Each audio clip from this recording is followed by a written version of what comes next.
Herkese Texas, Austin'den merhaba.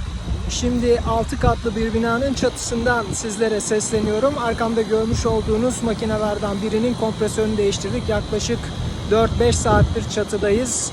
Kompresörü değiştirmek 2 saatimizi aldı. 3 saattir de kompresörün içindeki o soğutucu gazın dolaştığı bakır boruların içindeki tüm nemi ve havayı vakumlamaya çalışıyoruz. Çok zaman alıyor çünkü daire 2. katta, biz çatıda 7. kattayız.